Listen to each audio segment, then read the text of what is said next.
Okay, so welcome to our new video.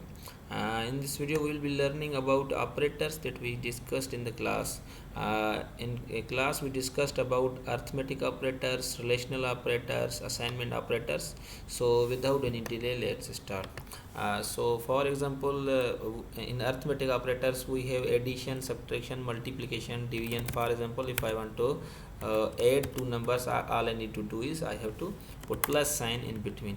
So these two numbers are called operands, and this plus is called operator, and this complete process is called operation. So if I print this, I go ahead and print this, you can see on the screen 3 must be printed. So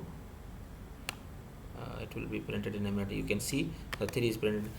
One thing I could do is I could directly write, if I have x is equal to 2 plus 1, I stored it in a variable x and then I print that x, then again I get the same result.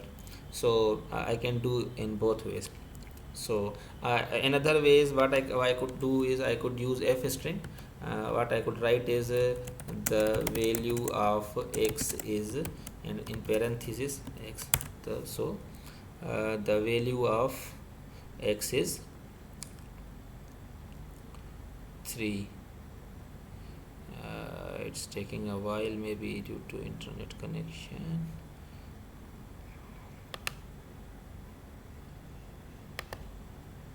Okay, so it's okay now. It's printed. Now what else we need to do is, for subtraction, we can write a variable name subtraction, whatever the value you like. For example, I see sub t, and you can subtract 3 minus 1, and what do you think the value of subtraction must be? The value of subt is subt, right? So if you run it, so 3 minus 1 is that must be 2. So I could also do that. I could write one number. I want to take input, so because I need integer input, so I have to convert input, whatever I took input on runtime, into integer. So enter first number, and after that num2. So num2 again, I need to convert it into integer. Enter second number. So I took two numbers on the input, and now I want to calculate sum. So sum must be num1 plus num2. Likewise, subtraction must be equal to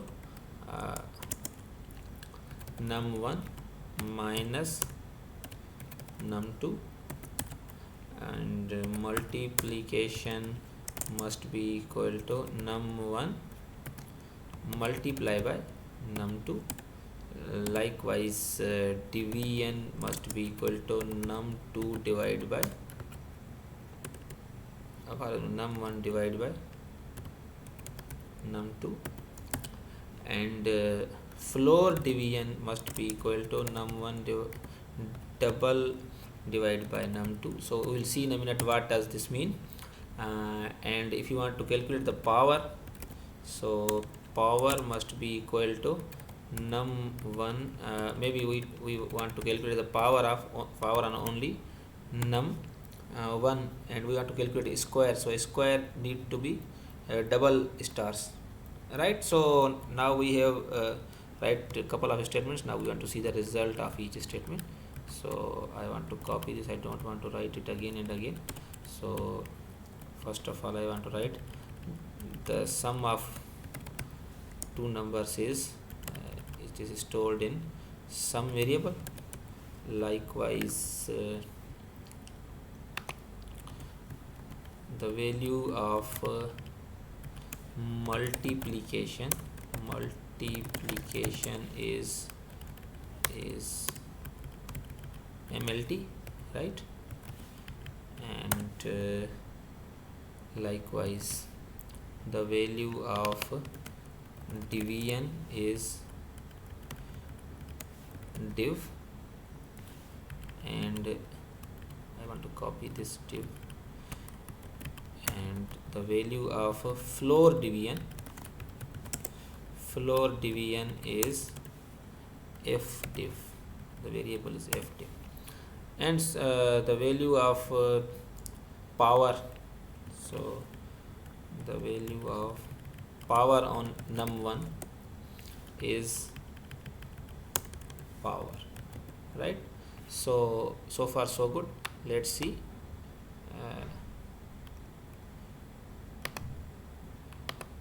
So what's that?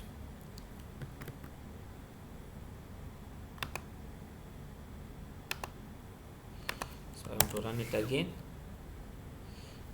You can see it's asking me for first input. I write 12. The second input is maybe 6.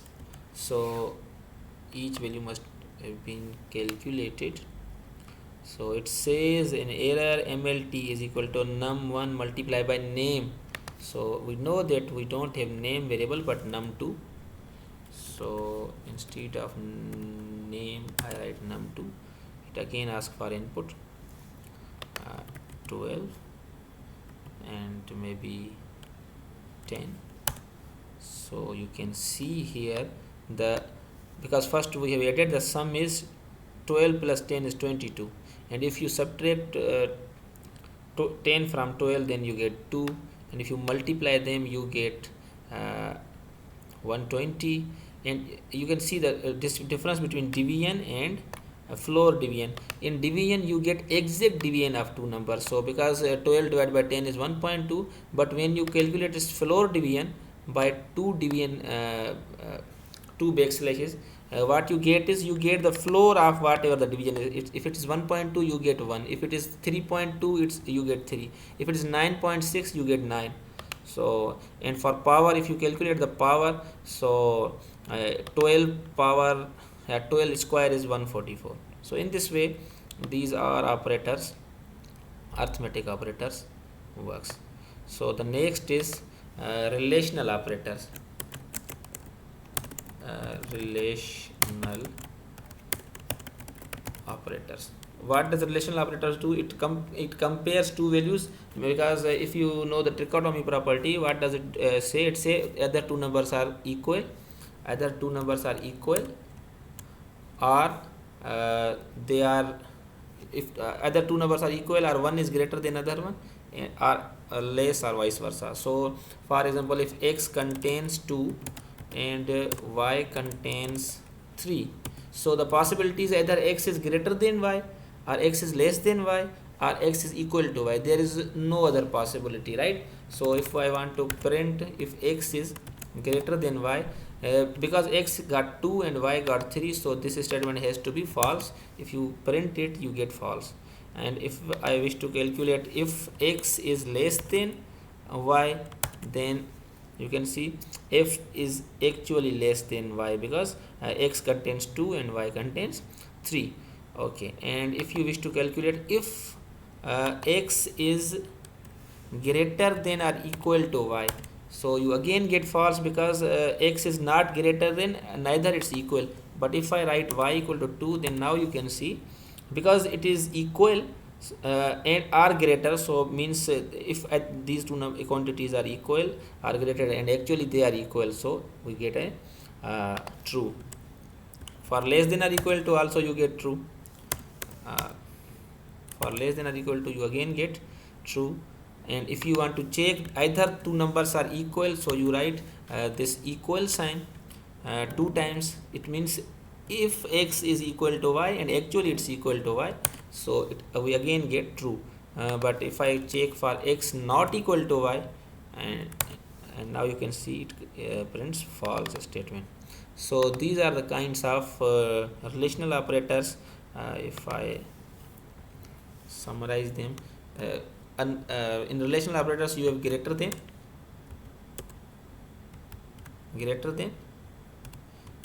or equal to, less than or equal to,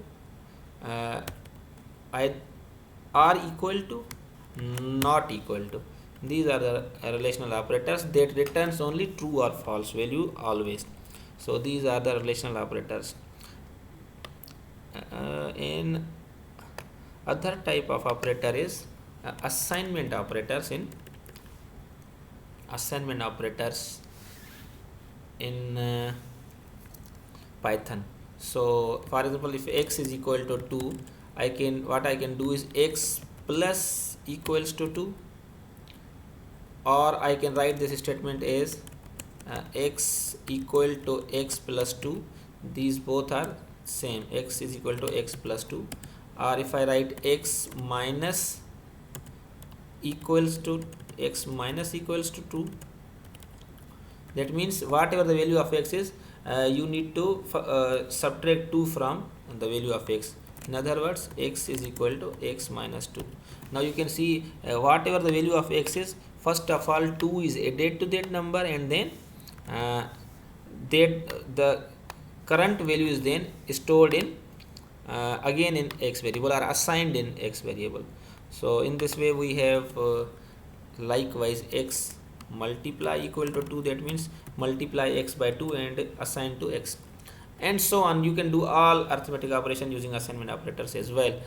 So if you want to print x now, what do you think, what must be the value of x? Now you can see first of all we initialize x with 2, then we added 2, and it becomes 4. So again we subtracted 2 from the x, so we again get 2, and if you multiply x with 2 you get 4. So the final value of x must be 4, and you can see the final value of x is 4. So these are some kinds of operator. We studied many types of operator, but for this video I think it's enough. So these are different types of operators used in Python. We have also logical operators, and we have in logical operators we have and or we will cover in coming classes. So I am stopping this recording now.